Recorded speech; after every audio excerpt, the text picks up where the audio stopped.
Good morning. We're calling the meeting to order. The March meeting of the Board of Correction. And we're going to begin with the minutes of last meeting in February. They've been distributed. Can I have a motion? Oh, you good to see that. And a second. Any corrections, amendments? Hearing none. All in favor? Aye. Approved unanimously. We'll move to the Executive Director's report.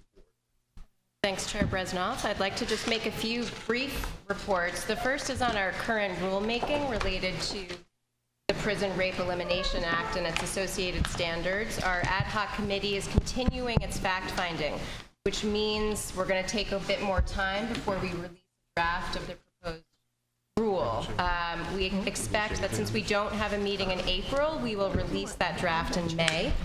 And we're looking forward to our continued conversations with H&H and DOC and experts locally and nationally about the issues as we generate the proposed regulations. I want to thank Chair Bresnoff, Dr. Bryant, Dr. Cohen, and Judge Hamill for the significant amount of time and dedication they're putting into this effort. Secondly, I just want to mention, I feel I'm echoing, that we'll have a strategy update released this summer. So in June, I will have been at the board for 1 year. So around that time, in light of the anniversary, we're going to release some updated priorities and plans. Those plans will include more targeted goals with respect to addressing systemic issues and also more effective ways to achieve compliance with our standards. We'll also be talking about greater expansion of our internal capacity to get the job done. The summer strategy update will also correspond with the first release of our monthly public key performance indicator dashboard, which will be monitoring compliance with some key areas of our standards in the adolescent and young adult jails. This is a direction we're going to continue to move further in, more public aggregate data assessments of compliance. We'll also release our first annual report in many years this summer, and that too will give us a chance to talk more about how we will be doing our work, how we will be building our capacity, and how we will be measuring our own approaches and impact.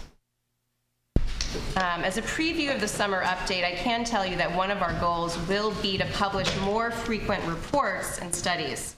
To that end, I want to mention that we've just launched a 3-month study of the inmate grievance system. As you may know, the Board of Correction played an integral role in the development of the grievance program initially, and up until 2012 was also a part of the appeal process.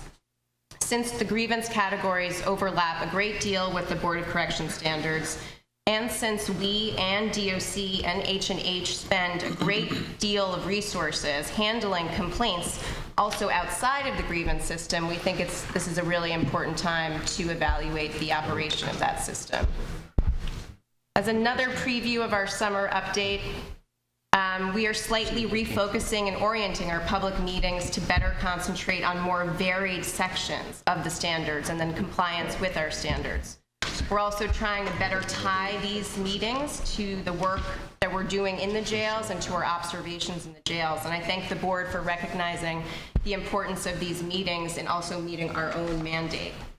So for instance, today, the major topic of discussion will be medical services broadly, with a focus on compliance with our rules related to sick call and follow-up services.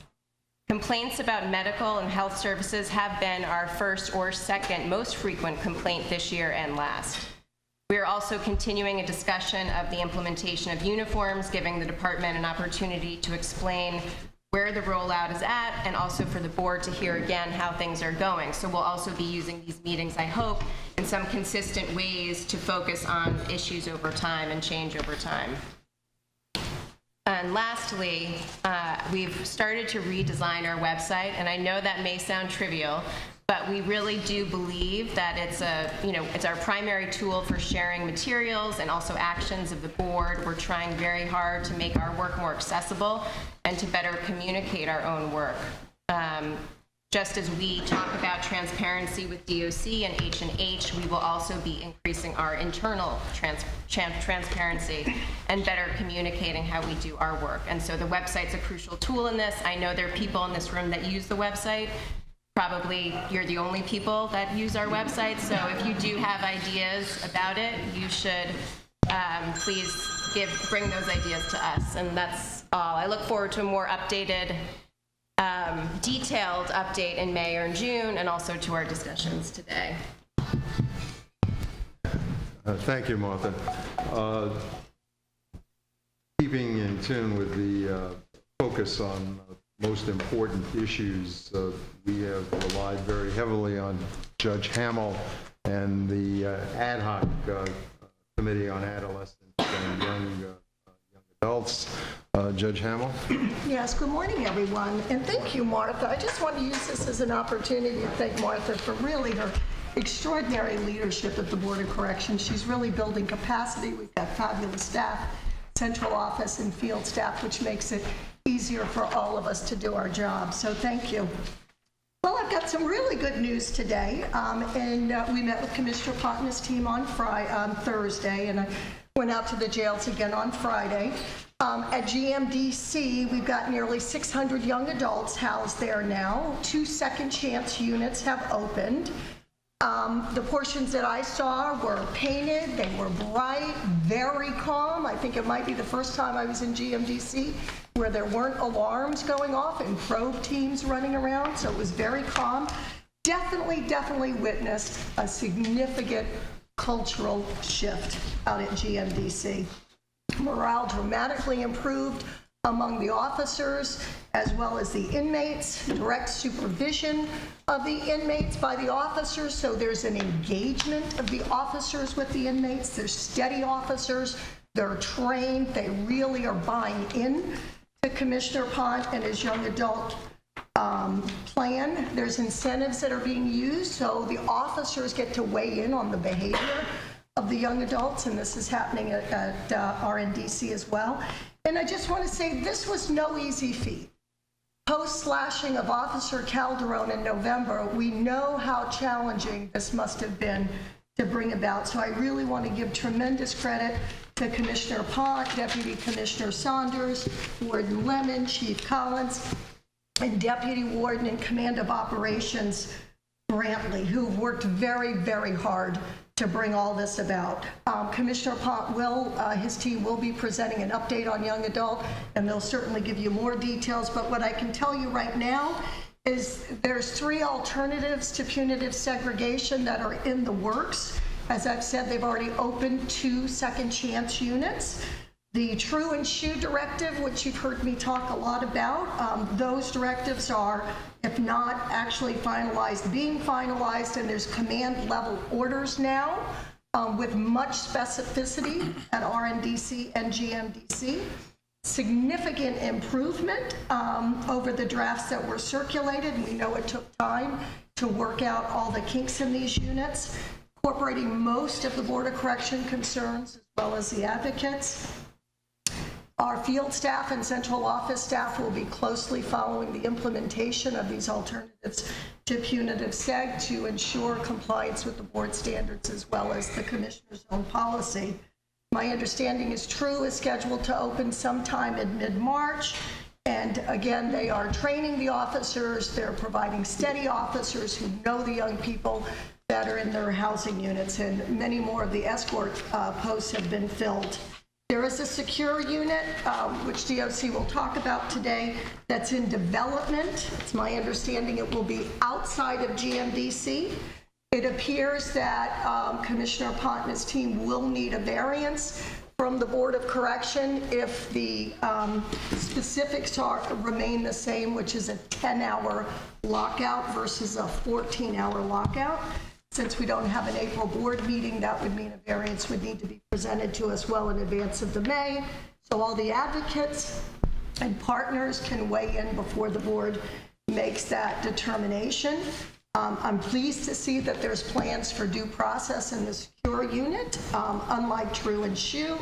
And there is a tiered approach over 180 days which the board has raised some concerns about, concerned that that might be a much longer time than necessary in a secure unit. It might be too expansive and may end up building up with an awful lot of inmates if it's 180 days for secure. I'm sure Commissioner Pott and his team will talk about that a little bit. It's my understanding they're trying to have the young adults who owe punitive seg time serve that time before June, so that the backlog will be cleared up, and they're serving time in GRVC as well as OBCC. My understanding for SHU is the young adults are agreeing to go into SHU in lieu of the punitive seg time, and that will be expunged for serving time in the SHU.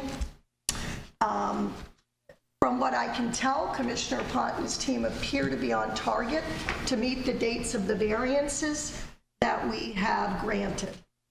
Regarding RNDC, the adolescents, we have learned that a few of the adolescents are presenting real challenges at RNDC, and it's my understanding when Commissioner Pont and his team have become aware, they've taken measures, appropriate measures within the Board of Correction standards and his policy to address these. There is an incentive system in place. The officers and the young adults understand how the incentive system works and what consequences are for poor behavior. One problem that seems to be a real difficult problem to address is the physical structure. The roof is leaking terribly in the school, and there's a lot of puddles and buckets, and plastic has to be wrapped around machinery and equipment as a result of the leaking, and that's a capital budget project apparently.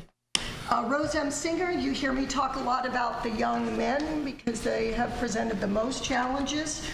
We look at Rose M. Singer and the young ladies. I can tell you that DOC is creating a gender responsivity group, as it did with adolescent, young adult. I'll be pleased to work on that so we can work with respect to the young ladies.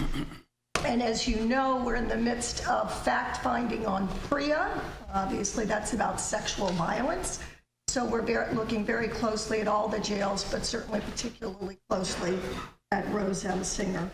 So all in all, I think it's very positive movement with respect to the adolescents and young adults, and I really congratulate Commissioner Pott and his team, and would ask you to come up and give an update, obviously with more, perhaps more specificity than I've given at this point.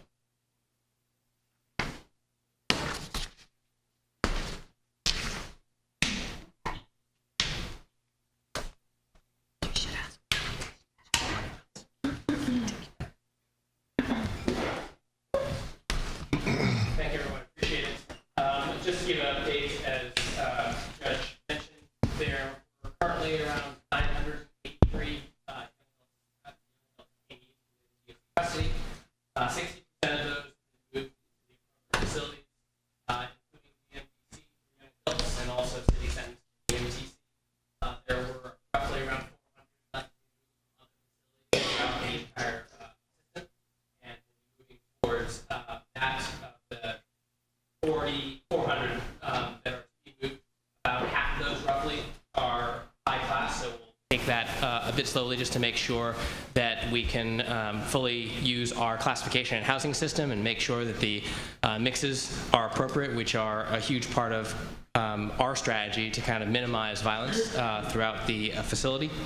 There are currently 23 housing units dedicated to young adults. And what we'll be doing over the next couple of months, obviously, is slowly transferring people in. We've been working with H&H about developing a new admission intake within GMDC so that all 18 to 21s will actually come through GMDC. We'll have consistent review by our staff as well as H&H so that partnership can begin early for all of the young adults who are moving into the facility. Currently, 4 housing areas are fully steadied up for staffing, including obviously Second Chance, the 2 units that the judge mentioned, as well as 2 other units that were open for protective custody. So we'll continue down that road. As the judge mentioned, we're looking right now to finalize the true policy so that we can aim for an opening of a true unit currently scheduled for the week of March 21st. Thereabouts. physical infrastructure is going well. We'll have to kind of basically do the training of staff, selection and training of the staff, and also work on the selection of young adult inmates, similar to Second Chance, where we put a very hands-on view into actually taking a look at each of the inmates, especially with Second Chance, where we offered them kind of the contract to take a look at the expungement of their punitive segregation time, whether because they were in punitive seg or because they had backlog, agreeing to the contract and working with the treatment team to develop their programs and accepting that in order to get into Second Chance. Similarly, we'll practice that for the true units that we open. Currently, we are working and focusing on training every time a housing unit opens. We are performing, and I think as we stated to the mini committee, officers and the steady staff there are oriented into the housing unit for which they are opening. The inmates that are coming in, they then present the orientation for those inmates who come in to the housing unit, building up a sense of leadership and empowerment for both the staff and a sense of commonality between the inmates and the staff, so they all understand the expectations of moving into those. So that'll be a practice that we continue beyond the additional training that we're giving in terms of formal training of safe crisis management and other skills. A key component of our training is that orientation and that adoption of each of the housing units as we open up and restart them. Right now, we've got plans to finalize the Second Chance and True policies. We're working on the secure house policies, as the judge mentioned. As she mentioned, we are currently considering a lower lockout time frame, partially because the overall plan for secure would probably to develop a tiering system within secure where we'd open up several secure houses and allow for a tiering and earning of incentives, potentially more lockout time as they progress through the treatment plan. So while there might be a 10-hour, and we'd have to kind of work through that detail, and we're doing that now, that would just be a point by which to kind of measure what incentives we can add for recreation time and other components as well. So you could probably earn more recreation time, more lockout time. So we'll consider that through the finalization of the policy, and obviously as we get closer to a secure policy, we'll provide that to the board and have a meeting with the committee as well to kind of talk more about it. Right now I'll hand over to Wynette real quick to talk a little bit about the programming that we have had in place, particularly as we started up Second Chance, but we've already had good success with some of our ICANN and success programs. Good morning, everyone. First and foremost, I just want to say thank you very much to the board for the continued support and the heads up and the actual feedback that we get on the policies and the different practices that we're trying to implement. Because, as I said before, we can't do it alone. We have to do it together. So I want to just say thank you again. So I just want to give you a quick update on some programming. For many of you may be aware that we launched violence intervention prevention services focused on youth who are currently affiliated with gangs at the end of January. Currently, we now have 4 houses that receive services from the Council for Unity, who have been known to do great work with kids in jail settings and correctional settings. Most recently in Riverhead, Long Island. In addition to that, we are, as Judge Hamill mentioned, we did launch phase 2 of our incentive system. We now have had tablets in the hands of kids to advance their education, as well as utilize as a means to reduce idleness in 132 youth's hands.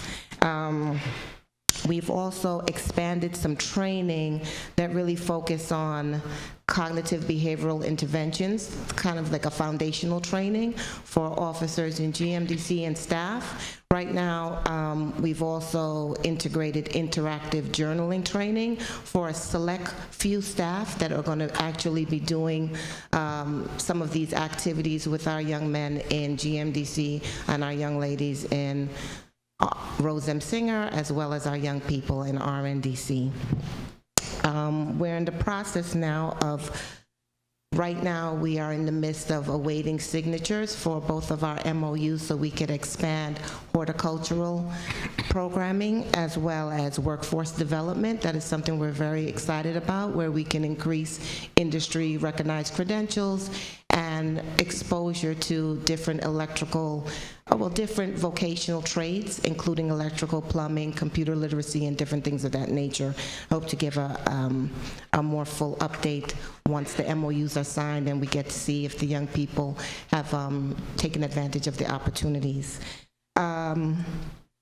Currently, we have 10 houses that are being provided programming with program counselors. Let's see. I would say we have about 147 kids that are actively participating in programming on a daily basis. We're still working with the rest to bring them up to speed and to try to get them to be a little bit more interested. It's all new for them. Trying to think of what else might be interesting to say, but I think Judge Hamill covered it all. I think that's it. I actually do Sure. have a question. It just came to my attention that the youth that are in SHU are not going to school yet. Is that correct? The kids haven't signed up because it's voluntary. None of the kids are interested. We're trying to encourage them, but so far, none of them have agreed to go to school. So they have a program counselor that's providing most of their programming. But we're working on trying to get them What's the there. system that's being used to ascertain whether they're agreeing? Because obviously, when I go to visit, they tell me a different story. So- They tell me they want to go to school. So there's a couple of things. One is we do a recruitment through our program counselors because we understand that right now kids are in a vulnerable situation, and so we have an assessment that we're currently utilizing. It's about a 5-page document that talks about their current literacy levels, what their goals are, what their interests are. And to date, from September 2015, we have conducted 930 for young adults, and all of the youth in Second Chance have received an assessment, and they're not agreeing to go to school. No problem. Sure, Dr. Cohen. Just a couple of questions. One, based upon the meeting that I had with you and that I attended from Brian's committee, it seems to me that you're progressing rapidly with a huge workload to accomplish over the next several months. I have a couple of questions. One is a statement. I want to reinforce Brian's concern, which is mine as well, which Jeff responded to, but just to say that the 180-day timetable for the secure unit, we appreciate that you're rethinking it. We think it needs to be rethought. That's just too long a period of time when we're talking about much shorter periods. I understand it's 10 hours a day. It's not solitary confinement, and all of these programs are specifically designed to allow you to not have solitary confinement for this population. And I'm extremely pleased with the progress that you're making. Just to encourage you to rethink and support your rethinking of that. Could you, in terms of the programming, how much, what new programs are coming on in the next couple of months? How, and what problems have you identified in terms of getting people engaged in what's available, and how are you going to get more? And then I have one more question after that. Sure. So I would think that initially the peer pressure is a big problem. Sometimes when you walk into a housing area, you can clearly see some of the kids who are interested, but then maybe one may not be, and that one is running the group, and so we kind of have to do some separations to try to make sure that kids are not being influenced not to participate in programming. So we're working on that with our program counselors. They do a lot of individual one-on-one sessions with people just to really see if it's a reaction to the group response or is it their personal reaction. Do they want to be a participant or not? So we're using our program counselors in that unique way in which they can actually have one-on-ones with individuals when they kind of see that reaction. Any capacity to increase the amount of exercise and recreation that people do?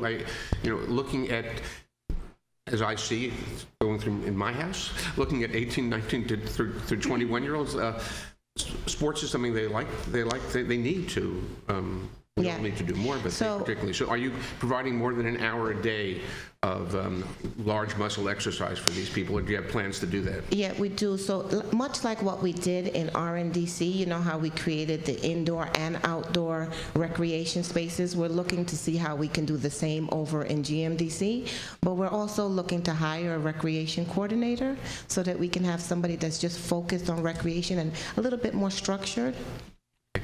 And then the last question, which is really to you and to Jeff and perhaps the commissioner, which is talking about Excuse 16 me one and 17. second. Maybe Chief Collins may have Just to something. add to Oh, yes, the, I'm sorry. regarding the recreation. Yes. We do afford the enhanced recreation, and this coming weekend, we're going to run our first tournament this weekend with our young adults over at GMDC. Oh, terrific. A program that Deb Brantley put together. Oh, thanks for letting me know that. So this is an old question, but a continuing question. For those young adults who are not quite young adults, the 16 and 17-year-olds, could you describe any progress that's been made? For those young adults who are not? Sorry? For say the that again? adolescents. Sorry. For the pre-young adults. For our 16 and 17-year-olds? What progress has been made in terms of getting this population off of Rikers Island? It's now, Farrar's report was in August of 2014. What progress has been made? Unfortunately, I probably can't give you much more detail than I gave you last time in terms of identifying a couple of the options and exploring kind of the construction timelines for what that would make in terms of our specified kind of concerns of not just having a facility, but having the intake. We've sketched out some plans on those, and they're identifying kind of whether or not they can match up with a couple of the needs. Obviously, we're planning with ACS on this, so we're trying to do the joint planning right now. So I don't have any more specifics to give you, unfortunately, on that. I think that there are, questions that are being answered on the DDC and the zoning level to kind of identify whether or not all the proposed solutions would work or not. Thank you. I'd only add that there's support all around to do that. It's just the mechanics on how to get it done. Thank you, Commissioner. Any other, And actually, just so you know, one of the final pieces, just so that everyone understands, I know a big effort on our part on the young adults was kind of the maintenance in itself. So just a quick update on that. 98% of the housing areas are covered by cameras, and the only housing area that is not covered by camera is not actually being used. So all of the housing areas that are actually being used are covered by cameras. We've increased to about 35–40% of the ancillary area. That includes the hallways, law libraries, and so forth. So we'll kind of keep making progress on that. In terms of the cell door locks and releases, all the locking mechanisms are basically working. The release mechanisms are still progressing. 3 units were fixed. 3 are in progress. There are 3 remaining after the 3 that are in progress right now. So we'll have a better sense of timeline even next time. Hopefully by then, at least the 3 units that are in progress now will be fixed. We'll move down that path. But I know that was a big concern. I just wanted to kind of give an update on that, and all the fire safety improvements are made. Just a couple of questions.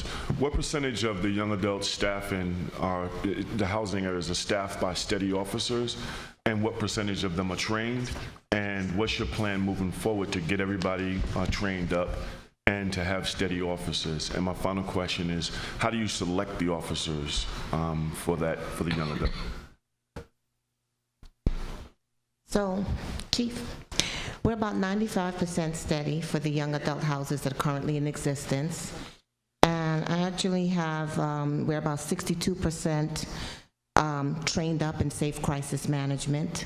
The new trainings that I just talked about is a very small number because that's the first time we are actually launched that type of training, so that's very small. The other question in terms of recruitment, every class that is in the academy, we actually have a group of staff that go out to do a presentation, screening, and interviews to identify people that we think would be well suited to work with the population for both RNDC and GMDC. Great, thank you. That process also starts at the level when the officers first come out and visit our facilities on our OJT training. We start identifying individuals who express a desire to work with our young adults as well as our adolescent population.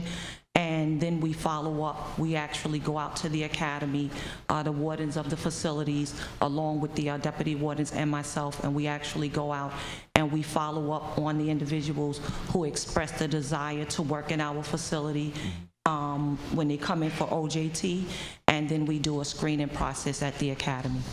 Thank you. Just a follow-up on that question, are those bidded posts? Are staff bid on those posts, and are the union okay with that? They can, Yes and no. So yes, Okay. they can bid on posts. Like we did at RNDC in the beginning, it wasn't a place that a lot of staff wanted to work. So we went and interviewed our newer staff and got them interested and put them in place. And so the same applies here. So long as the officer hasn't been awarded a post by bid, we can then move them around on the sequence. so like the commissioner said, it does start with us placing individuals who we pick would be a best fit to work in these areas.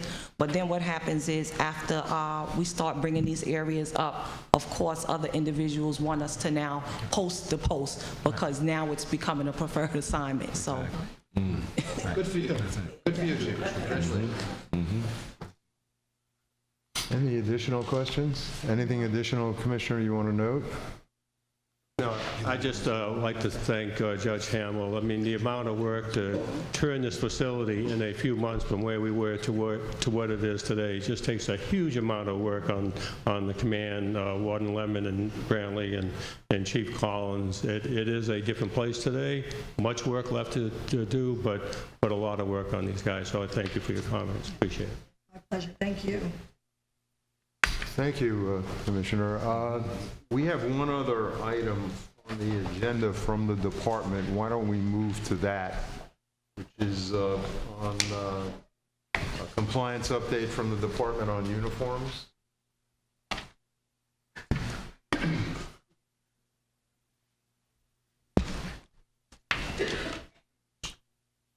Good morning. Good morning. Deputy Commissioner Farrell, DOC. We are next rolling out GRVC for the next facility to have a complete uniform issuance.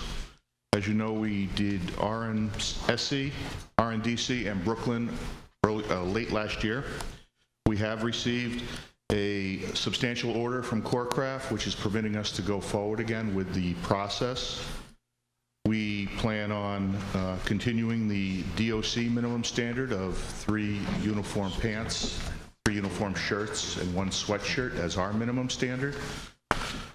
We have developed a standardized process that we are going to implement at GRVC, assess that process, and make it, and based on our feedback, we plan on making that a agency standard process to ensure consistency. We've held a training session with all the facilities to go over that process, get the feedback, and ensure everyone's on the same page as far as notification to the inmate population. We've met with the GRVC team several times to ensure they are meeting with the inmate population through inmate councils and notifications. The postings are in place. A system is in place to ensure the inmates are issued the appropriate sizes and quantities. We plan on starting this on March 16th. The laundry exchange policy has been standardized, and we have met with the staff on that to ensure that we have a system in place to manage that process as well. We are awaiting procurement for additional washers and dryers at GRVC, among other facilities as well.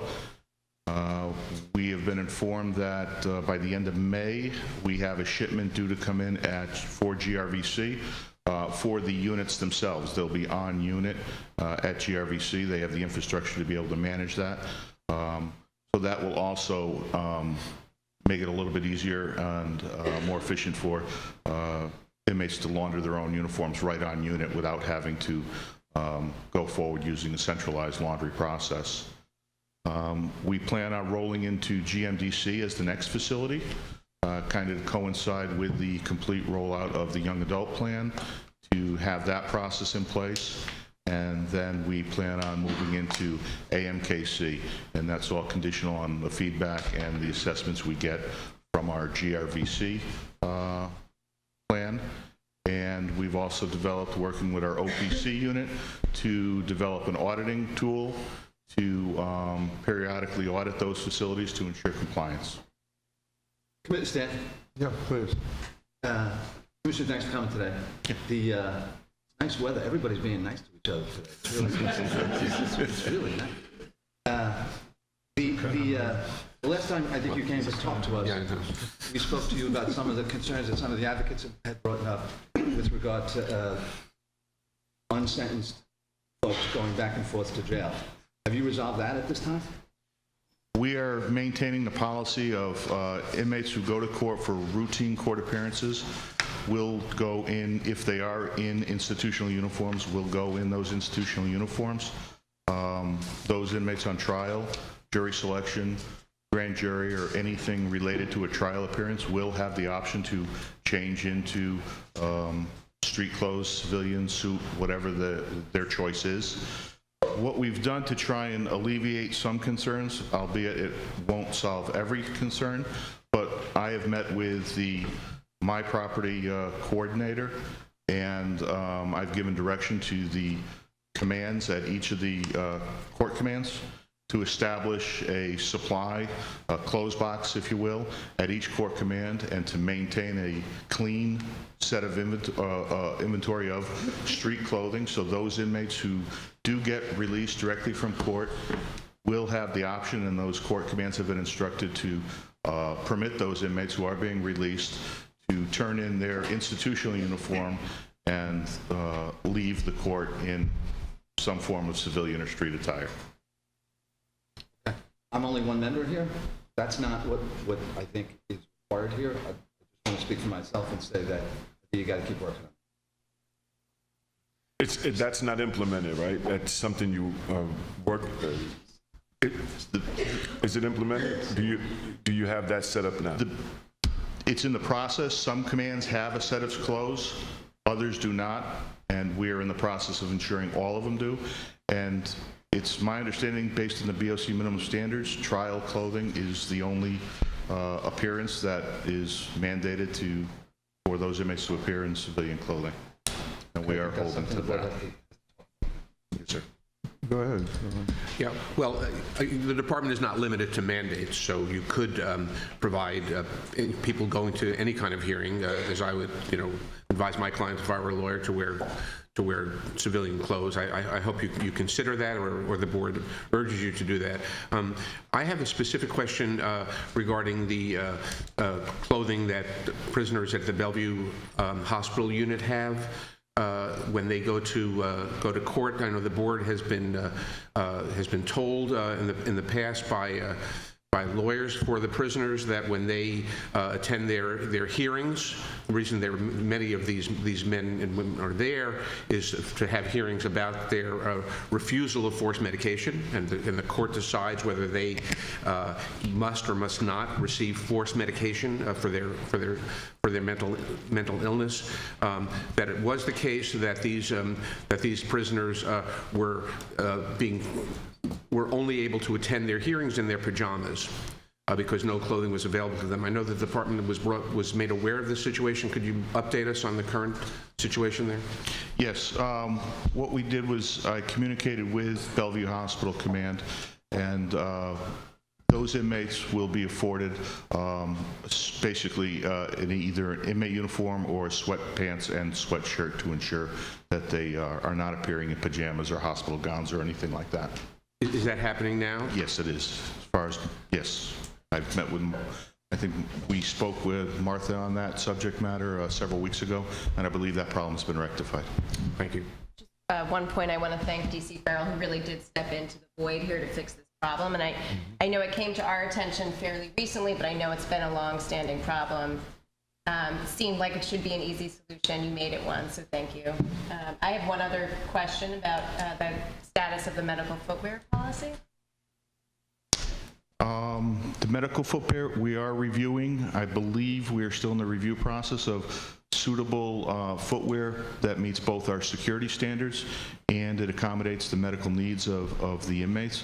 If there is additional, more therapeutic footwear that's needed, that could be done on a case-by-case basis based on a medical prescriber and our review of the footwear.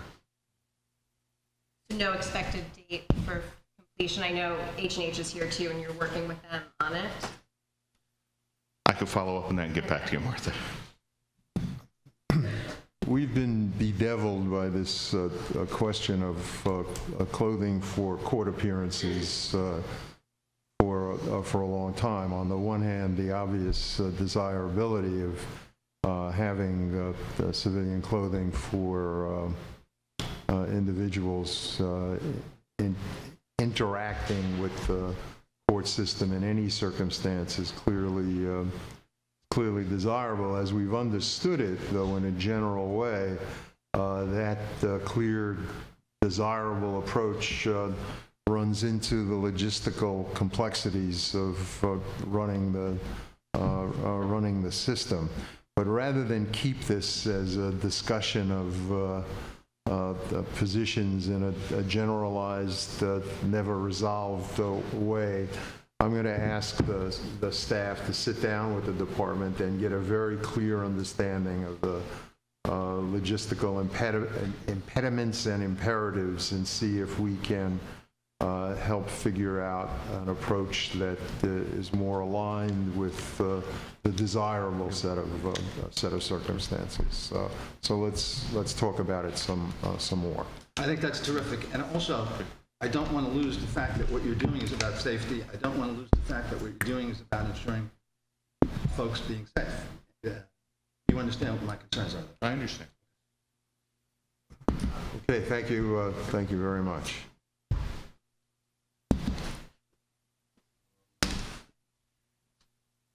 We'll now move to the H&H and DOC report. I think we'll focus on sick call.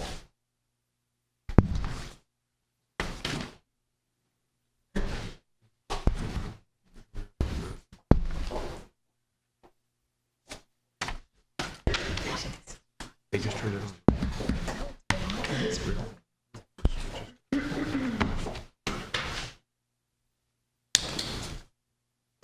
Sorry, I'm taking your staff's time, actually. The other play a clicker, and so we don't have one. So just wanted to give you an overview. Obviously, this is an area both on sick call and follow-up that H&H and DOC have been working on, particularly after the change in December and the ending of the Horizon contract. I think something just generally for everyone to know, I think one, the communication and the involvement between both parties has been drastically improved since that time. I think a lot of factors go into that, but obviously we're talking a lot more. We have a weekly meeting that occurs with me, the chief of the department, Homer, Patsy, several people, all in an area where we raise up issues. We're also pushing hard to do more daily interactions within the facilities with daily huddles, with a mandate from both our departments to focus on kind of interacting and sharing information, everything from scheduling to staffing and just concerns. We are starting to develop common training that we would provide for both our staff as well as H&H medical staff and other staff to kind of understand the operations on both sides, so there's a better understanding of things. We'll update you on those as we move along, but just wanted to give you a sense of what comes before presenting things on sick call, because these are issues that we've been trying to deal with ourselves.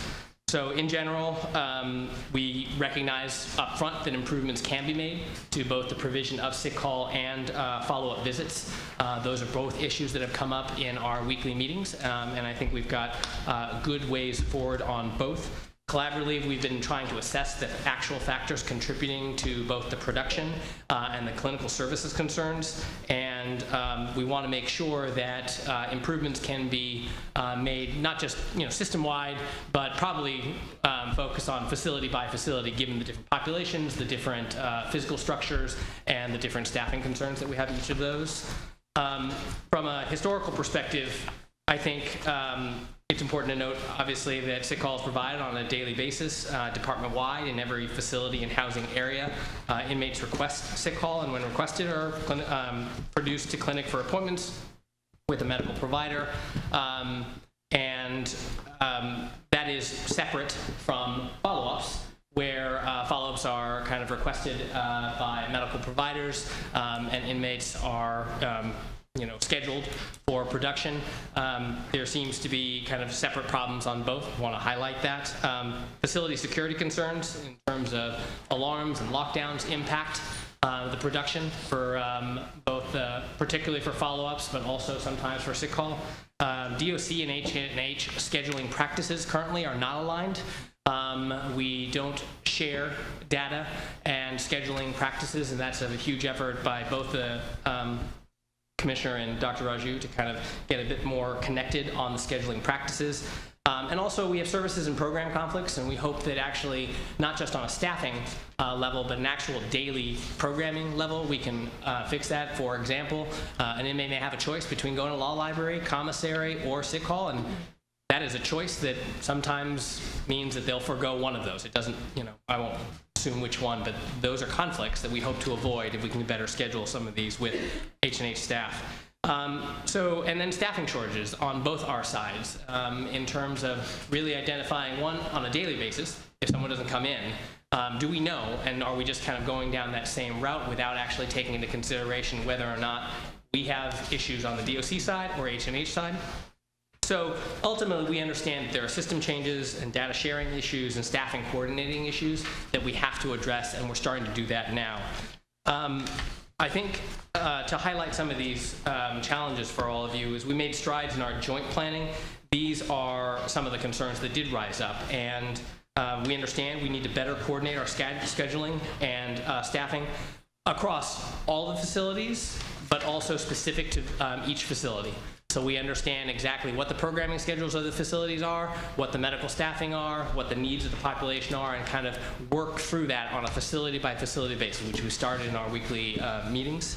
Beth Ward is actually particularly strong in helping us with that, with Ross and Elizabeth.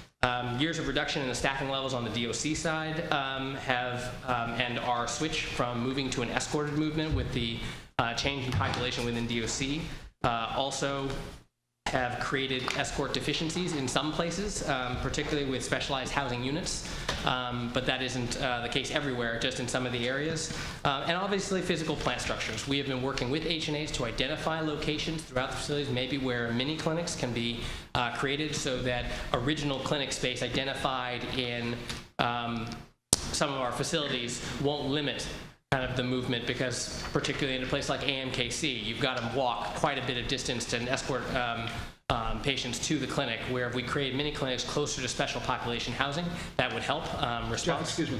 Yes. When you're looking at these numbers, and so you're not talking about mental health care visits. Yes. This is just exclusively sick issues? No. On the stats on the back, I'll have to let Homer kind of provide that. The data we have is not. Okay. So I'll hand it over to Homer for now to talk a little bit more about the data, and then we'll come back to just kind of the next steps that we both agreed on in trying to address some of these issues.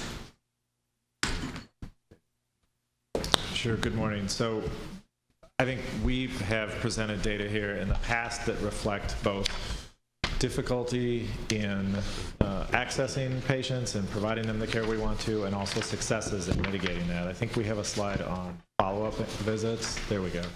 So the two types of encounters that we're sharing data for, one is medical follow-up visits, and this is really crucial because for two reasons. One is on the health side, we have pretty good, we have data to know how many people we scheduled to have for encounters and then how many we saw.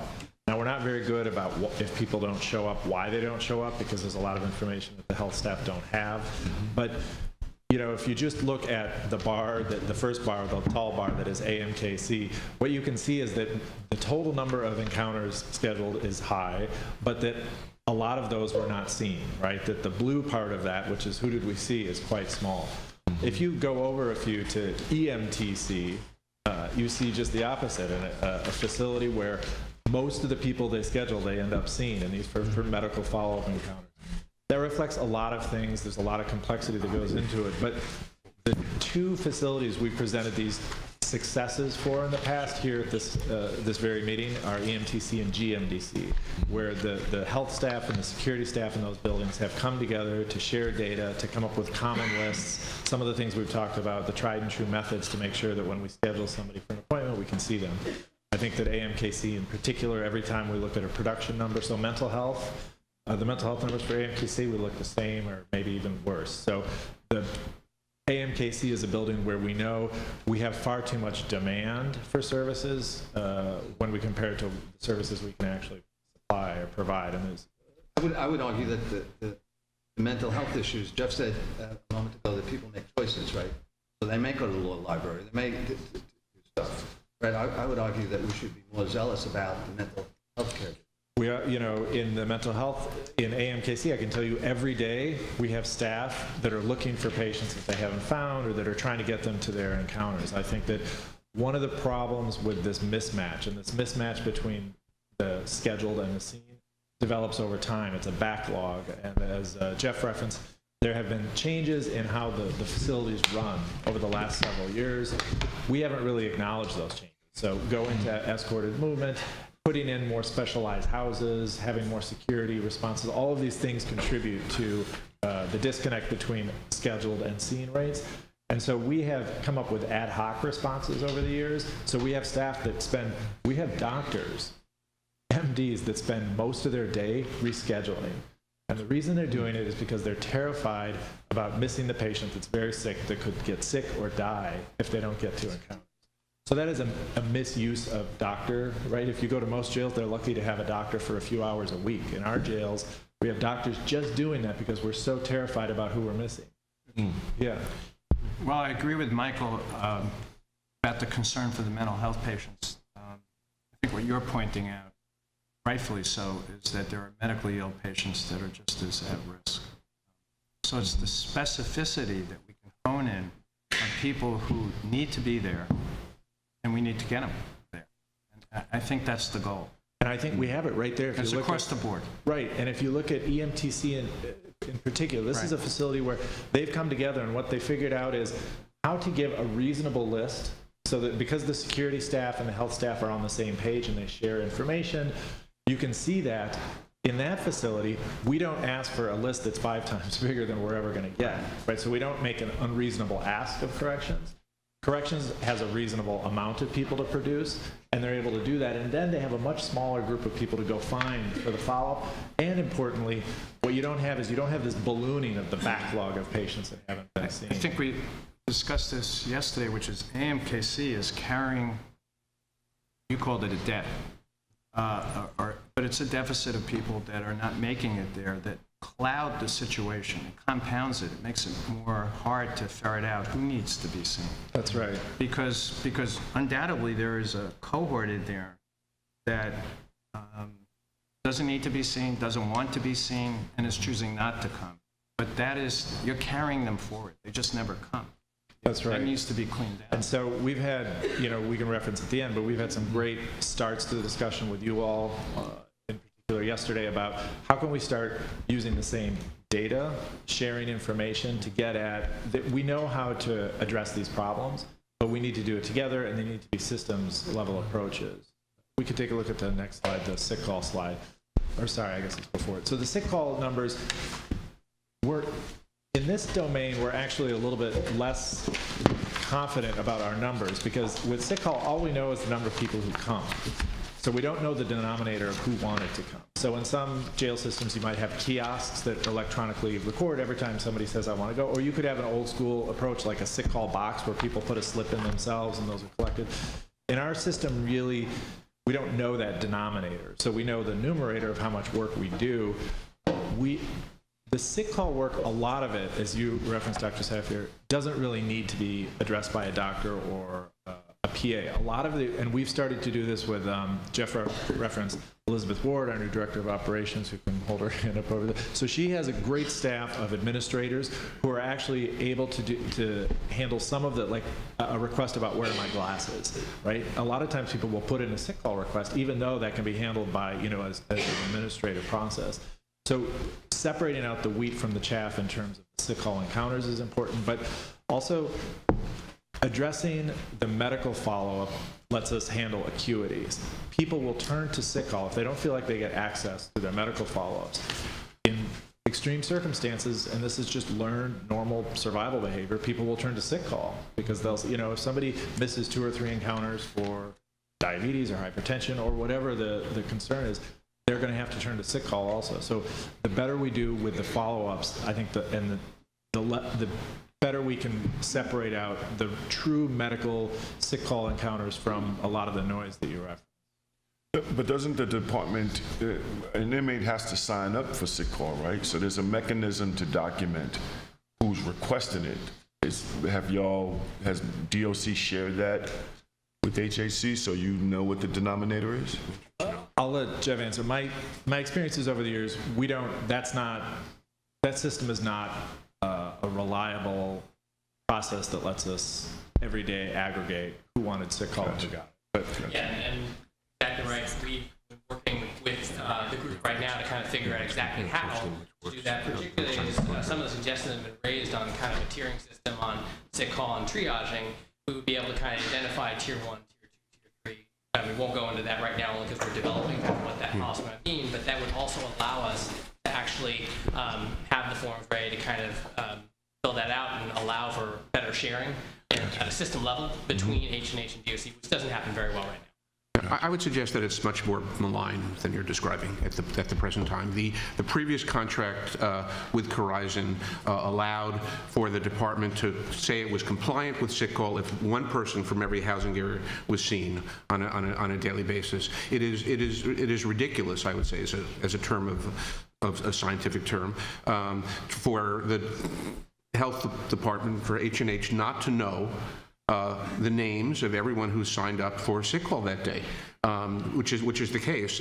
They don't know who signed up. You produce people based upon your decisions, not based upon the fact that they've signed up. So I think going forward, Homer, you need to have, as part of this data exchange, that H&H needs to know everybody who signed up for sick call, and then you'll know the denominator. It's not a magic number. There are people signing up each day for sick call, and you should get it, and then we'll begin to understand the dimensions of this issue. I don't disagree with having triage systems which eliminate unnecessary sick call requests. People who need the result of a test, which is normal, don't necessarily have to go down to the clinic to get that. You should have a confidential mechanism for doing that.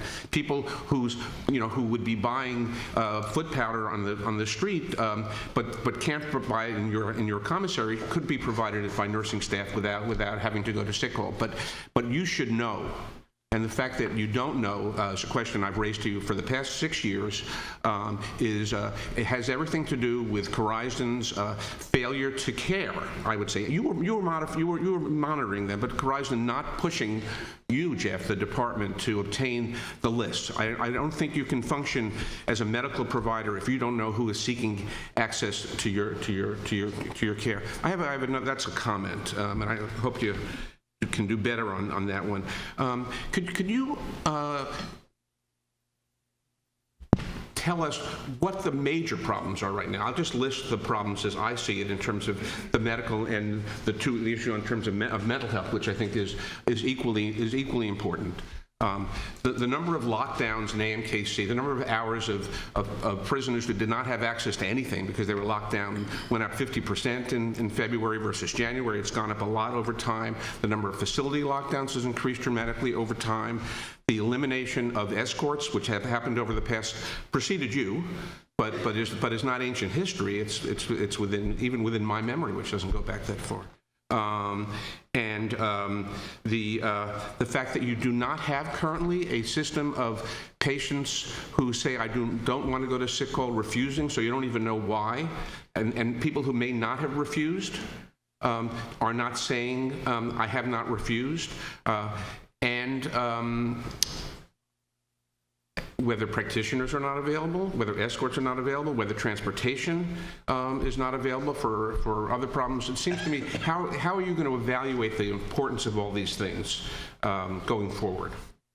The relative importance. I mean, I think that we have, on our side, we know in the electronic health record when we schedule somebody and and then if they don't show up, we have a set of reasons we can provide. We can do a better job in being more accurate about when a health person in a clinic says the person didn't show up, the patient didn't show up. But to be honest, most of the critical information is not there in the clinic, right? The patient didn't come, so the social worker, the doctor, the nurse doesn't know. Somebody might say it's this or that, but they don't know. So what we have to do is match that information. We're putting something in every time somebody doesn't come, right? Tens of thousands of times every year people don't come. So we have to match that then with data on the corrections side. What gets documented in a housing area with transportation, with GEO's office? So we have committed together to develop the amount of data and share it so that we can compare that. We need to do that in one jail at least. Inevitably, you're going to have a no-show rate. So pick one, 10%, whatever it is. Make it the goal, not 50% or something like that. And then when you get there, you can actually analyze it. I agree with you, but I think it's speculation. Well, I agree, need but to see what the no, they need to facts see what it are. is. But Once clinic you clear up the backlog. The one clinical issue is that that a refusal should be by a patient to a clinician. And that you need to reestablish a system that has that, and that's an urgency. It seems to me that the notion that someone is refusing has to be that your clinical staff has to, if they think it's really important for them to show up, explain to them why refusal is a mistake on their part at this moment. Not to argue, I don't think anybody knows why. I mean, no, it's not reliable that somebody refused at this moment. That's what you're saying. So how do we know? Other than cleaning it up.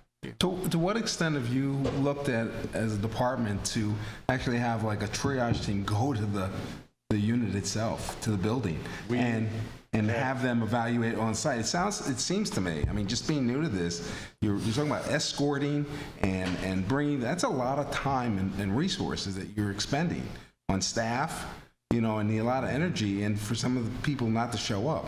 But to what extent have you looked at, bringing maybe the care to them, to the We've inmates? done that in almost every jail in the system for many, many years. Okay. But, the problem has been we need to coordinate the efforts really tightly with, so for instance, if we send nurses out to a housing area, this has happened recently, we send nurses out to housing areas, see patients, to engage, figure out who needs to come to the clinic and who can be handled there. We can whittle a list of 20 down to a list of 3. Those 3 people need to be produced to the clinic, and if they're not, those 3 people get upset, and all of a sudden we have core safety issues. Assaults on our staff have gone up exponentially over the last several years, and one of the issues has been that patients will take out their frustrations about access on health providers. So when we ask our health staff to go into housing areas, which I think is an incredible idea, we do it in multiple jails today. It's an innovation that the facilities have come up with on their own. We have to meet the obligation to then, if they identify people who need to come to the clinic, get those people to the clinic. And we have failed on that commitment. And what that means is our staff end up being assaulted and threatened, and we can't do that. We've committed to, this is why it's not like one thing. We tried to kind of attack several pieces and we focused on really looking at it facility by facility, because we understand each of the facilities have their own kind of concerns, whether it's population, facility, or physical makeup. We've been creating teams within those facilities, and I think, as Homer said, some of those facilities are working better than others right now, but that's also something that we need to build on and focus on, some of the huddles, and try to identify specific things that they should look at every day. Production, the capacity of the medical staff, the capacity on our side to move people, to kind of better align that so we aren't making up things on both sides without communicating. I think, Bobby, you have a very clear point, but I also do want to highlight that we think that there are all these different pieces connected together that have to be addressed. Necessarily one thing, just sharing the data isn't going to work. We need to kind of focus on all these things, which we've tried in our weekly meetings to identify different pieces. Everything from the data sharing, whether it's first and moving to something a little more systematic where we can share things electronically, to actually goals on kind of, all right, what is the capacity of a doctor to see during a day within these areas? How many can we bring? Can we schedule that so we actually aren't arbitrarily creating some of these, percentages? We can actually go in there and actually figure out what the right numbers are. I appreciate that you're spending time on this right now. It's a very important issue, which I think is the amount of the time needed was not spent previously, or at least I wasn't aware of it. But I do think, Jeff, that you should provide Homer or his equivalent with all of the people who are, the names of everybody who is signing up for sick call, so they have the denominator rather than not having that denominator, and know who those people are rather than not knowing who those people are. In addition, it's clear that a great deal of serious analysis and work is going on, and these are not easy problems to solve. A mixture of logistics and lots of other things. But at some near point, I think we have to expect that a comprehensive look at this, which identifies all of the issues from both perspectives and focuses on how each of the components needs to be addressed in some overall sensible way, so that you and we can see that the problem is being comprehensively addressed. There are lots of important subcomponents here.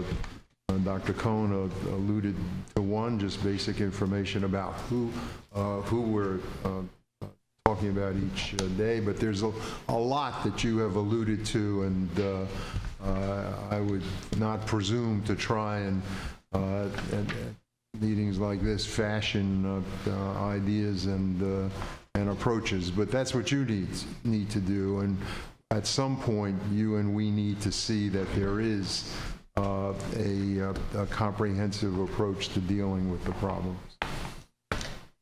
One question. Please. Just on the triage, what's the system that you actually use for triaging? I've heard some of the field staff that they're a little concerned about a lack of privacy and confidentiality when the clinical staff is speaking to the patients in the housing.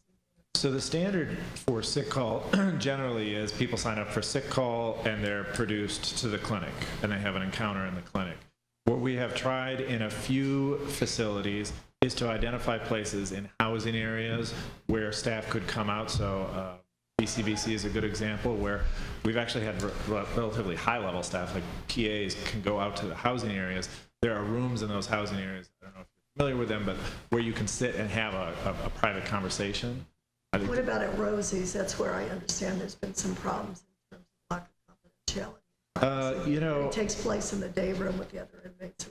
I'm not familiar with that. I think that one thing that may be confusing is that what we're talking about is sick call and how we triage the sick call process, which needs to be confidential. I think that there are lots of situations where staff may be in housing areas for a lot of different reasons. So I would definitely need to have some specifics about it. But the way we've practiced this that I'm aware of is even for a nurse triage model, we can do a nurse triage in the clinic even. So sometimes people can get to the clinic and the issue is the wait time in that particular jail. So there we can save everybody time and we can expedite matters by having them see nursing staff, which we may have more of, or they may be available to see the patient in a cubicle, in a confidential setting. In a housing area where we have a confidential room or a place like that, then we could also have an appropriate similar interaction. Any other questions? Thank you very much. Oh, sure. Jeff, you implied that the escort issue might be isolated or it might be in certain areas and not others. So I'm wondering if you have analysis that shows where the escort or staffing deficiencies would be as opposed to other places. And then my second question is really more basic, just so the board understands what actually happens during a lockdown or after a major incident like a slashing or an assault on staff, for what would happen to the medical services in that period? What's the policy for how long it would be locked down, and what would the access be like? So good morning. Good morning. So not sure if there's any particular data on the number of escorts and the availability of escorts, but what we have been working on, in particular at GMDC, my conversations with Chief Collins and Warden Lemon, is that we should try to forego the number of escorts that we need in housing units, except for special housing units, high custody populations, the true. Those units would be escorted. Everyone else would be given a pass and given a pass to go to the clinic, and they would show the pass to the corridor officer. This way, there's no one person having to wait for an escort. So if you have an A side and a B side, one escort, the A side's out to the library, they got escorted. Now the B side gets called for sick call. Those individuals aren't waiting for the escort to come back and take them. So it's one thing that we're trying to work on in particular at GMDC, and then we're taking a look at the rest of the department, right? What individuals do we feel as security-wise need to be escorted, and what population can be given a pass and allowed to traverse the corridors and meet the corridor officer and let them know where they're going. As far as lockdowns go, after an incident where the toll commander deems that a lockdown is necessary, all movement stops except for medical, right? So if we know that individuals need to go to the clinic, those individuals will be escorted to the clinic by a correction officer. So it's just a matter of communication between the clinic and the housing unit to ensure that those individuals get down. So that's our goal. Every time that we do a lockdown, everything would cease except for production to the clinic. Thank you. Thank you.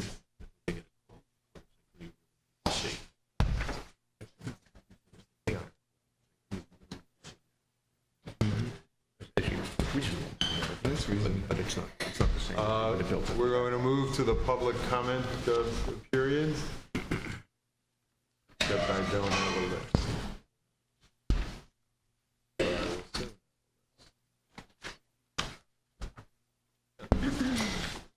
Thanks.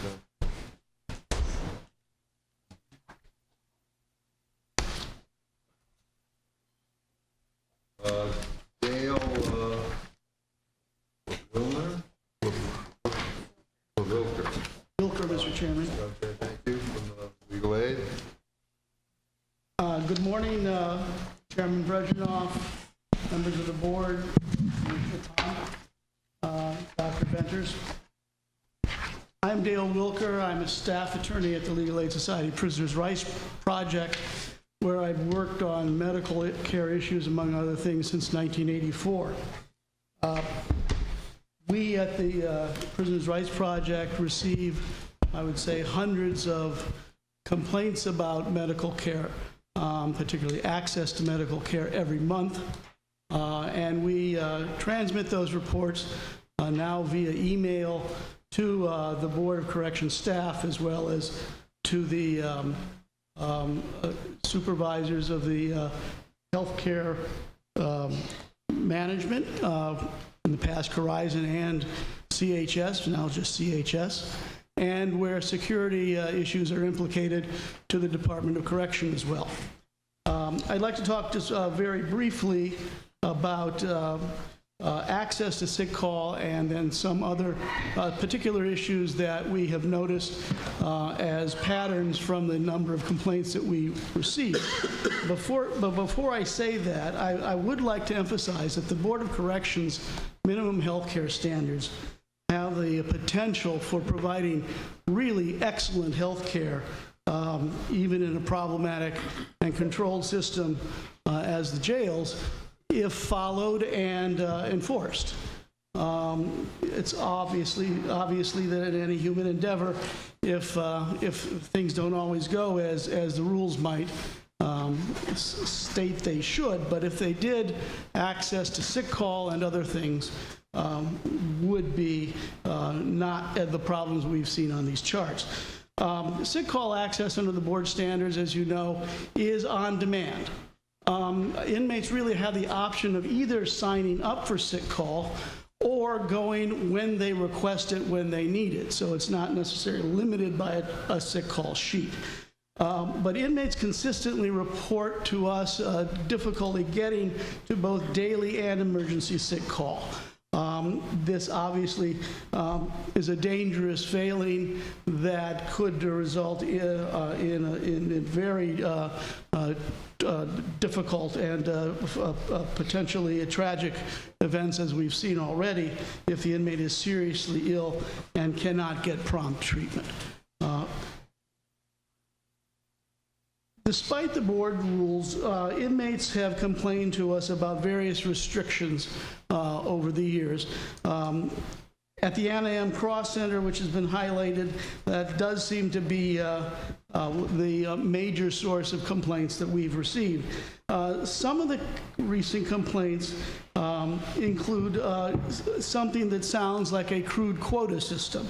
Inmates report that officers will establish a fixed number of inmates who can go to sick call, so that if 12 inmates sign up, an officer will, we have heard from inmates tell them that they can pick 4 out of the 12 to go, and the rest will not be seen. In 2012, 13, as we know, the AMKC began requiring an officer escort for inmates who needed to be seen in the clinic. We have received many more complaints since then that officer escorts are not available, and we continue to receive complaints from general population inmates that officers will either not contact the clinic or allow an inmate to leave his housing area when the inmate requests the need for medical treatment. The complaint has been as extreme as officers telling the inmates that you can't get to sick call unless you're bleeding or dying. I would not say that this is the general response, but it does crop up from time to time, which suggests to us that it is a nascent problem at the very least. We've received many complaints that of the long waits, lasting several hours to be seen, even if you do get to the clinic. Now, we all know that any of us going to a doctor's appointment has to wait a certain amount of time, but complaints we get are that some of these waits last several hours, 5, 6, or 7 hours, which obviously either discourages inmates from staying, and some of them return to their housing areas, or they tell us that they are encouraged by clinic officers to go back without being seen. This complaint about long waits suggests to us that one of the most important board standards is not being complied with, which is that staffing for clinics, both officer and medical staffing, must be sufficient to meet the demand. If you have waits of 5, 6, and 7 hours, that suggests to us a gross lack of staffing either on the clinical side or the security side. With respect to emergency sick calls, the Board of Correction standards require that the patient be seen promptly in a face-to-face encounter with healthcare staff and provided with, obviously, with treatment and appropriate attention. We receive frequent complaints that inmates are denied the opportunity to go to emergency sick call, or that the response for emergency sick call is delayed. I received one last week about somebody who complained that an inmate had a seizure and no one came for an hour until actually EMS showed up with jail clinic staff. I'd like to just touch on a few particular items of concern that go beyond sick call, but have implications for access to care. We receive a number of reports that medications are ordered but then not provided. They aren't filled at the pharmacy the next day, or the day after that, or the day after that. There has been as I just mentioned, the lack of care for inmates having seizures in housing areas or delayed care in the mental health area. Again, with respect to prescriptions, they're either not continued from the regimen that an inmate had when they came to jail from their private physicians, or they're not prescribed at all. We've received complaints that with respect to inmates with serious psychiatric disabilities, that they are not safely housed, which suggests the need for some more and additional specialized housing units to treat mentally ill inmates who are in need of more intensive care beyond observation. The other issue that has been persistent for some time deals with inmates with physical disabilities. We have received complaints for over the decades, actually, that there is a lack of assistance from clinical staff with daily living activities, so that if you're a paraplegic and are incontinent of bowel or bladder, you have to rely on other inmates to help clean you, turn you in your bed, feed you, do any number of things that you need that you can't do for yourself. We have urged CHS over the years to establish a unit for the physically disabled that was truly a unit that would dedicate healthcare staff, nurses, aides, to do these functions. We have yet to see that happen. We think it's a gross failing, and it would be an enormous improvement if there was really a dedicated unit for the physically disabled, because as we know, so many inmates come to the department who have suffered gunshot wounds, been involved in other traumatic accidents and sustained paralyzing injuries, and they cannot just be left to be warehoused literally now in an old garage area in NYC Dorm 3. They really should be in an area that's equipped with orthopedic specialists, nursing and nursing aides, the equipment that would be needed to provide for rehabilitative services, and the necessary follow-up care for them in the cases where it's possible to regain function.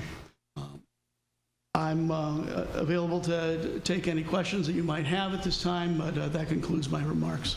Thank you. We will seek responses to the issues that you've raised. Thank you, Mr. Chairman. James Zanicki.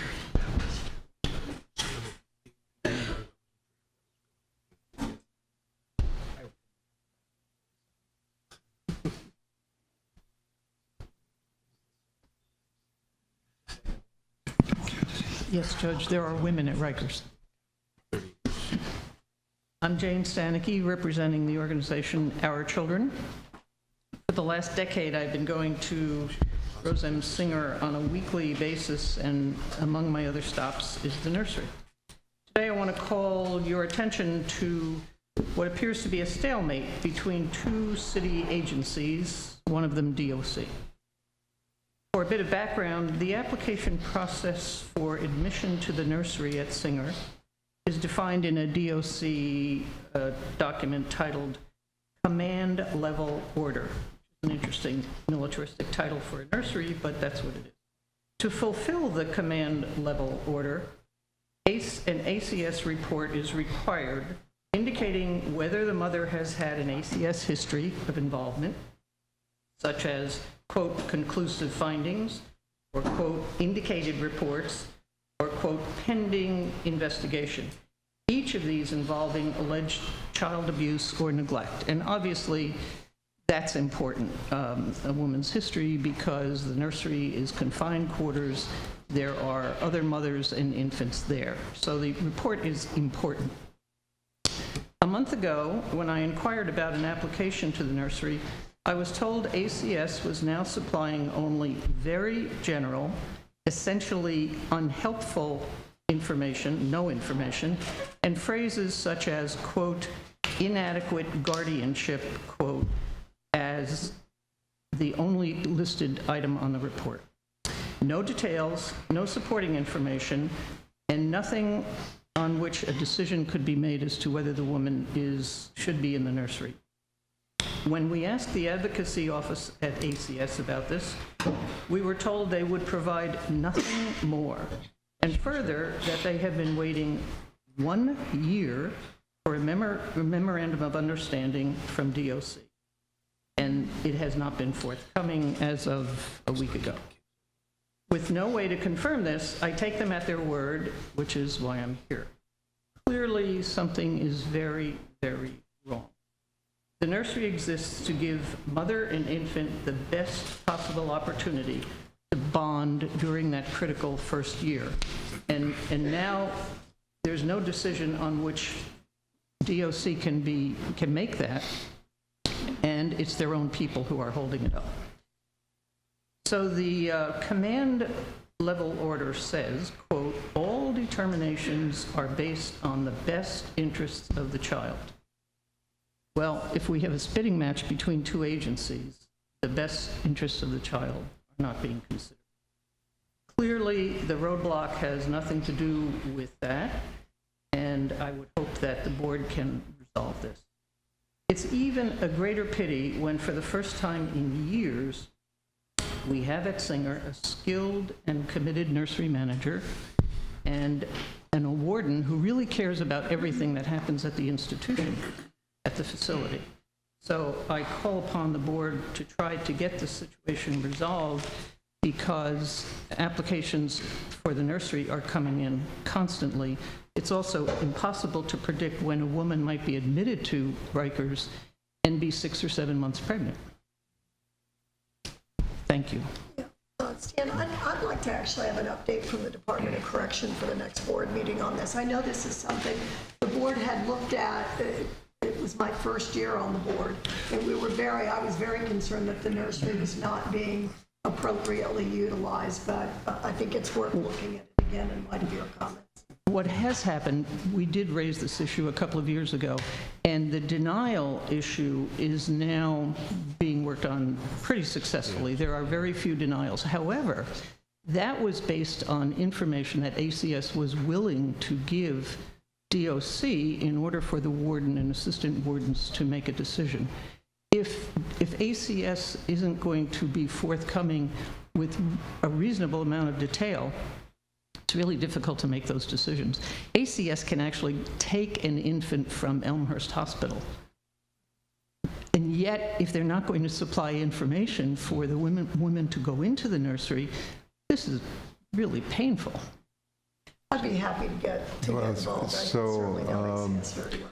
So our next meeting isn't for a couple of months. It happens that the staff of the board and the department are in some dialogue already about the general subject matter.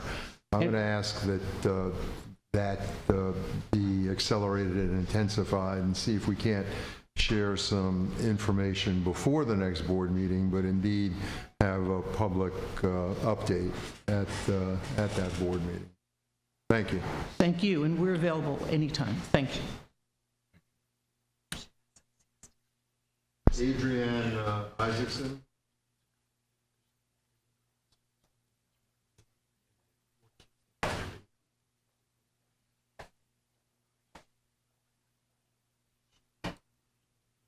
Hello, my name's Adrienne Isaacson, and I'm a law student at NYU, but currently I'm here in my capacity as an intern with the Urban Justice Center. I recently visited 2 young men at OBCC and have taken statements from them that they would like me to read for you today. So the first one is from someone who wishes to remain anonymous, and he's in the ESHU program at OBCC. He says, "Being in the ESHU program seems like double jeopardy to me. I was already in the box. I did my 30 days there. So why am I still being punished? The ESHU is basically solitary confinement anyway, since we're locked up for 25 hours at a time and only get let out for 7 hours every other day. And if the jail is on lockdown when we're supposed to come out, they just keep us locked in, and they don't adjust the schedule to make up for the time we've lost, so we could end up locked in for days.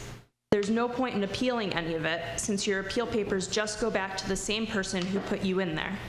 I'm afraid to speak out against it, because the guards will just treat me worse than they do now.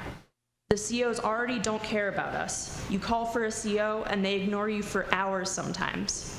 We're supposed to have sweats and our own shoes, but instead they take our personal stuff away for no reason and leave us in thin uniforms. It's too cold outside for these clothes. It's like you have to go to hell and back just to get your sneakers.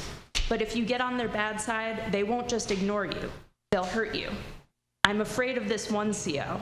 I was talking to him once, and I didn't even try to lay a hand on him, but he pushed me down and sprayed me with MK9 spray.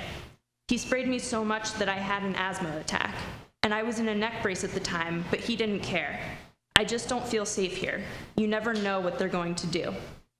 They're also always messing up the schedule for my medication. I'm supposed to get it when I lock in every day, but they'll give it to me at random times, which is bad because taking my medication like that completely screws up my sleep schedule. And it doesn't seem like the therapists in here actually care. They'll walk by your cell and ask, "Hey, how are you feeling?" But they won't really wait for you to respond before they move on. By the time you answer, they're already gone. Sometimes they'll stop for a few minutes to talk to you from outside your cell, but that's it. And sometimes they'll refuse to come by at all because they'll say it's too dangerous for them to come. But they're talking to us through the bars in our cell anyway. It doesn't seem like they understand what we're going through or like they care. I feel completely blocked out from the world in here. Basically, at the end of the day, we're men. Treat us like it. Now, the second statement that I have is from an individual named Guest Carter. He says, "I don't feel safe here. I got into a fight with another inmate in the general population, and then they put him in ESHU with me on the same lock-in schedule. So whenever I get time outside of my cell, I have to spend it near the person who's the reason I'm in this program. And it's not just me. They often put members of different gangs on the same lock-in schedule. It's really dangerous. It almost seems like they're doing this on purpose, trying to put us in situations where trouble is more likely to start, just so we'll get more charges on our record and stay in here longer. This is supposed to be a 45-day program, but I've been in here for a year because of bad behavior. But most of the things I've done that have kept me in here are so insignificant, it's ridiculous. The guards exaggerate even the smallest violations. I've been kept in here an extra 45 days for things like having my undershirt on when a CO came by, instead of my uniform shirt. And the problem with the COs isn't just that they'll write you up for anything. The bigger problem is how aggressive they are. It's so bad, you'd almost think that from their behavior that they're the inmates, not us. I've been sexually assaulted by a guard. I've had money missing from my commissary account. I've been harassed and threatened and disrespected constantly. And I can't even do anything about it. If you file a complaint, they just get madder, and then they treat you worse. Even when they aren't actually harassing us, they still won't do anything to help us get the things we need. I'm supposed to get physical therapy every week, but they didn't let me go to therapy for 2 months straight. I asked the COs why I couldn't go, and they kept making excuses, like there's no bus available to bring you. But when I finally got to go to physical therapy, I asked the doctor, and he said the COs had told him that I hadn't been coming to therapy because I had been refusing treatment. But that's not true. I never refused treatment. They were just too lazy to bring me, so they made up an excuse. And the mental health services aren't any different. They don't care about us either. The therapists walk by your door, talk to you for a second through the bars of your cell, and then they leave. They don't actually give you time to talk about anything that's bothering you before they're off to visit the next person. How is nothing being done about any of this? If you all would just look at the security camera footage, you'd see how they treat us. But nobody looks and nobody cares. Everybody just turns a blind eye. So, thank you for listening. Thank you. Valentina Morales?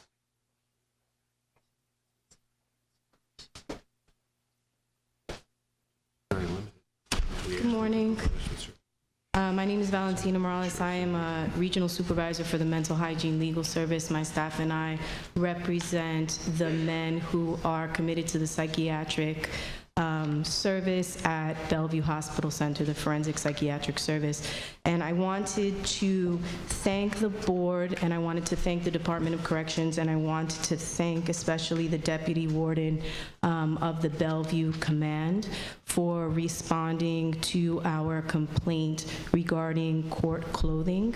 I would like to ask that DOC actually consider incorporating a permanent provision into their administrative regulations to ensure that in the future our clients will continue to go to court in either sweatpants or sweatshirt, basically anything other than hospital pajamas or the orange jumpsuit.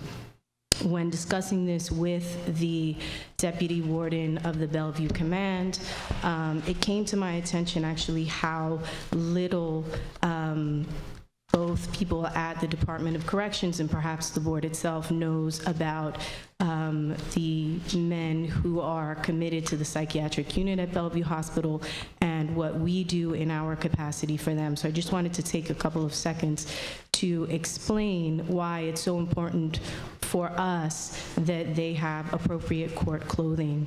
Our courtroom is literally about 30 feet from the forensic unit at Bellevue Hospital. The forensic patients come to our courtroom generally shackled at both their hands and their feet. They usually remain shackled at their feet and often front cuffed at their hands for the duration of their hearings.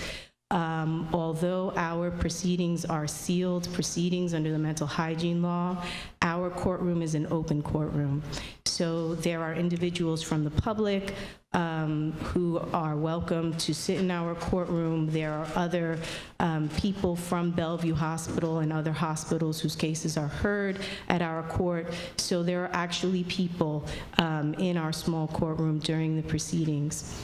Prior to this change, our clients were coming in hospital pajamas, which if you are not familiar with them, they're generally very thin. They didn't always fit appropriately, and they were arriving without undergarments. And aside from it being prejudicial, obviously, because the court in our cases involving forensic patients, generally speaking, is deciding whether or not these individuals have the capacity to refuse psychotropic medication and actual medical treatment in certain cases. And so there's very personal information, obviously, that is revealed during the course of our proceedings, which can be uncomfortable and humiliating for any individual and for our clients as well. So being at your bench trial in pajamas that are fairly transparent without undergarments is humiliating and doesn't add at all to the process, aside from issues of prejudice and fairness. And so for these reasons, as I said, we would encourage the Department of Corrections to please consider adding something permanent. And just vis-a-vis those comments with respect to the uniform issue in general, if I can add my 2 cents, I think aside from security and prejudice, I know that there's been much talk about, routine court appearances and how having court clothing or having clothing other than, an orange jumpsuit isn't necessarily the most important. I think one should always take into consideration that we have public courtrooms in this country. We have them for a reason. Whether it's a DOC jumpsuit that's bright orange or it's paper thin hospital pajamas, aside from the fact that they're prejudicial in terms of the legal proceeding, they're stigmatizing. It's humiliating. And it doesn't add anything to the process. It doesn't add anything to the perceived legitimacy on the part of our clients or on the part of the public. And so I'd ask that that be taken into consideration when considering any rulemaking or anything else on the issue of uniforms and court clothing. Thank you. Question? Yeah. Valentina, thanks for bringing that issue to the board. I'm glad that the department responded. I have a question about safety in the Bellevue unit. I have heard, this is rumor, and actually it's not rumor, I've heard that in the adolescent juvenile units, mental health units at Bellevue, there's been an increase in violent incidents and actual injuries to staff. The information the board has regarding use of force shows that in 2015 we have no reports of use of force at Bellevue, but this year, just in the last first 2 months, there were seven incidents of force. I wonder if you have any comment on that, and I wonder if there's been any change in the staffing. We know that Health and Hospitals Corporation is undergoing a horrendous budget problem right now, and I believe there are some decreases in staff. Has that been manifested in your units? It's a bit of a complicated question. There are some concerns that we have had over time regarding the forensic units, concerns that we have been tracking, primarily the use of 4-point restraint, which for a very long time was at numbers that we were particularly concerned about, and conveyed that to the head of the forensic psychiatry service. We do anticipate having something that we can circulate, which would not only offer recommendations, but include data, at least a year's worth of data that we've been tracking. So once that's prepared and I consult with my agency, I don't see why they wouldn't be happy to share it with the board. In terms of overall violence, it's very difficult to gauge, frankly.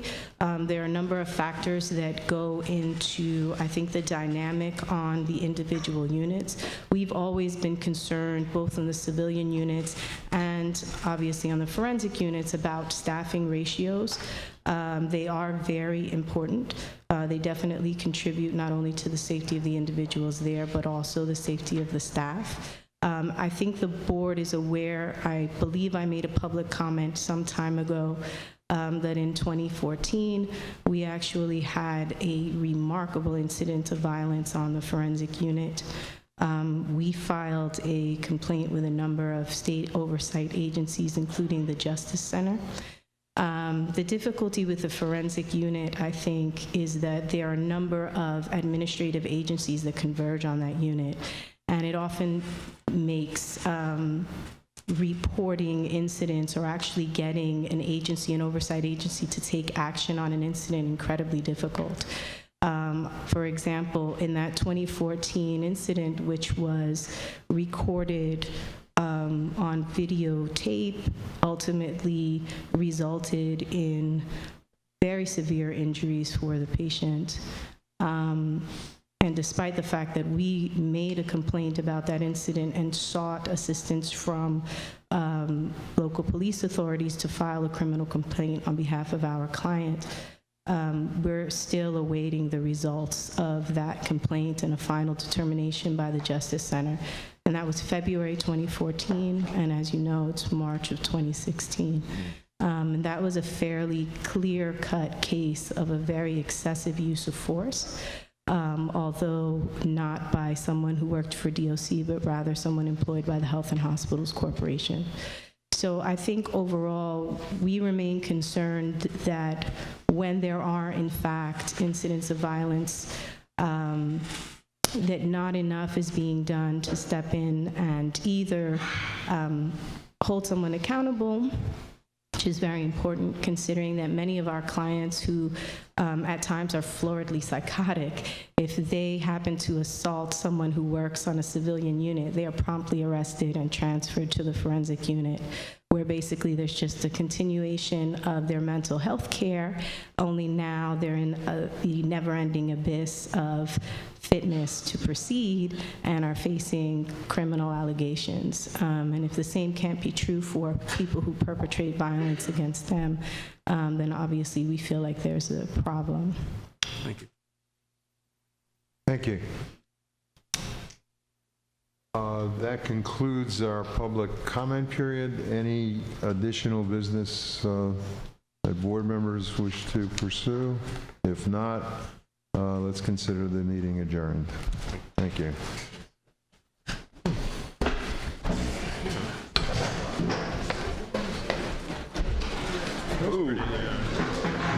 Stan is living in the